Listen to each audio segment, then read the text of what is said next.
Hello there, this is Exile Soul 87 here, and tonight we are doing a special review.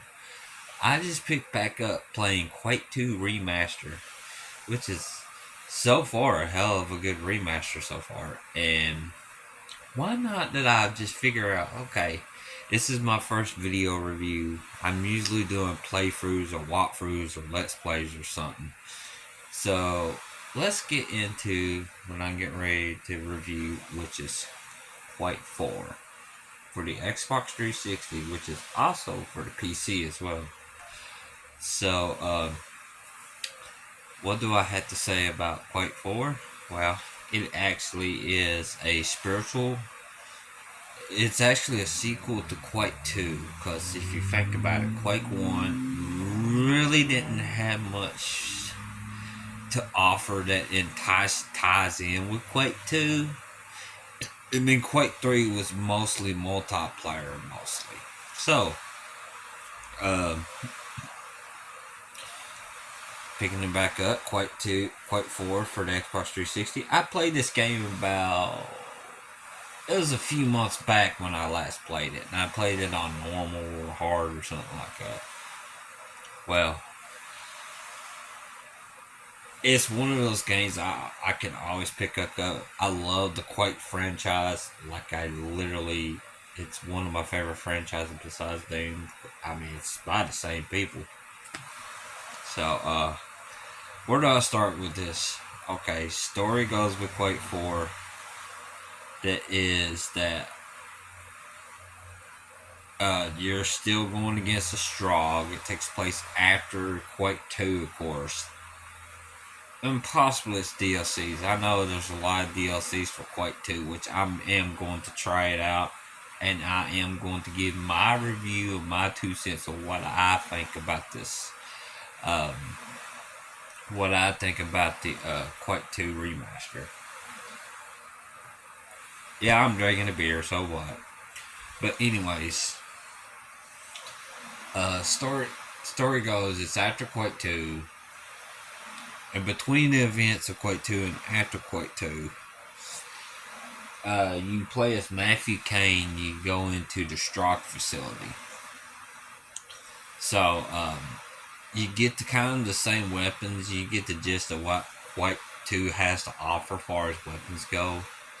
You get your pistols, your machine guns, your shotguns, your grenade launchers, rocket launcher, nail gun.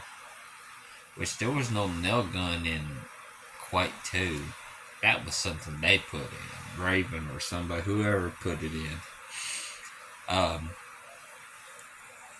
Music and sound quality of the game, it's pretty decent. I mean, this was a launch for the Xbox 360 title. Now, if we look into this, in this case here, my copy of it has the booklet and everything. All right, so if you see the booklet and the disc, flip it over. There's another disc. Well, on that disc has a port of Quake 2. So if you buy Quake 4 with both the discs, you're also going to get Quake 2 with it. You're not going to get all its DLCs with it, but you'll get the full base game. So how does the game control?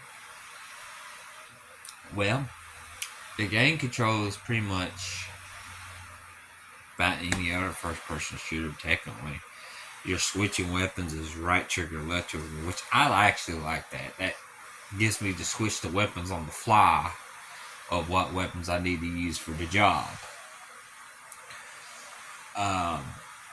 So another thing you're gonna notice when you play Quake 4 is when you get halfway through the game, you actually turn into one of the straw, but you don't become one.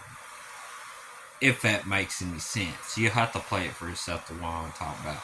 So in the game, that you get your human legs and arms cut off, and they put different straw, how do I say it? different Strog components. You know, Strog legs, Strog arms, all that. You're basically half Strog. And you're faster. Uh, you get better, a little bit better weapons along the way. I know the Hyper Blasters in there. There's a dark matter generator, which is the equivalent to BFG 10K from Quake 2. Um, Other than that, there's not really much I can say about this game. Other than is a spiritual is a sequel to Quake 2. I'm on to the contrary. The other note, uh, I know I haven't been uploading videos for Halo. It's just been really busy, and I had a lot of stuff going on, so nothing yet. I'm still doing the Halo playthrough. I'm doing that all the way through. Um, I just have to get time. I know I'm off Monday and Tuesday. I just started my new job, so that's been pretty tight schedule for me. Um,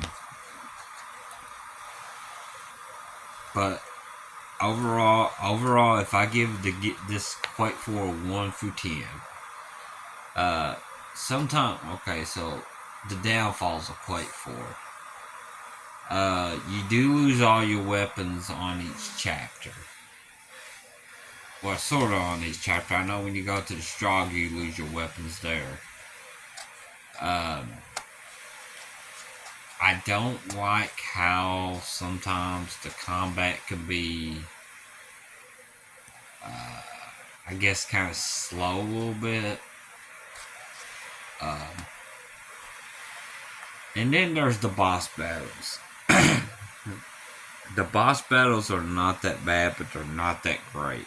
It's mediocre at its best. Sorry, I have an eye itch.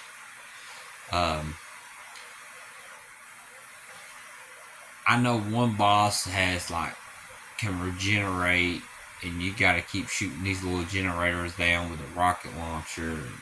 It was that one I think was the most tedious, besides the Nexus boss, which was the final boss at the end. But you don't see too many bosses in the game. I think you may see about 3 or 4.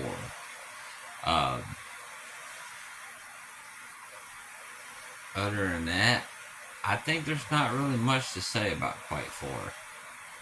So if I even completely give this game the praise it deserves, I say is an 8.5 out of 10.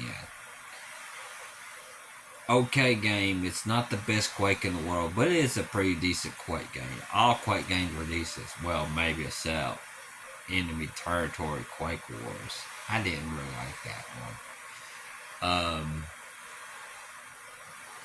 But